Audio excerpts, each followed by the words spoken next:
Okay, ngayon, ito na naman yung gagawin natin. How to multiply two numbers mentally.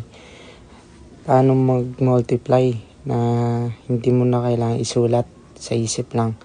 Ito ay hindi naman literally shortcut para mapabilis. Ang tips lang para hindi magulo sa isip.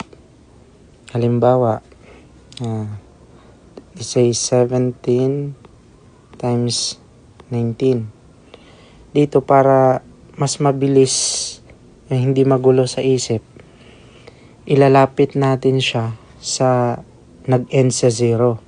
Halimbawa, itong 19, ilalapit natin siya, gawin natin siyang 20. Ita-transpose natin to 17 times 20. Ang goal natin, kasi once mag-multiply tayo na may kasamang 0 sa dulo, like 20, mas mabilis na kasi i-ano mo lang yung 0, i-1 mo lang muna. Bali mo 2 times 17, 34, right? Then ilagay mo yung 0, so 340. So mas mabilis siya. Kaya natin transpose, yun yung goal.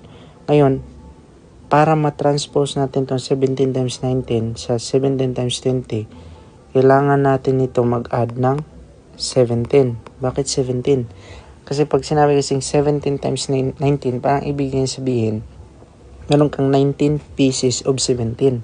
Ngayon kung magdagdag ka ng isang 17, same na yan dito sa 20, magiging 20 pieces of 17. So same na yan sila. Itong 340. So itong 340, since nag-plus ka kanina ng 17, ngayon kailangan mo siya minusan ulit ng 17 sa pinlas mo, which is 323. Right? Diba? Mas siya, mas hindi magulo kung sa isip mo lang sa susolven. Another example, 16 times, let's say, 15. Ito.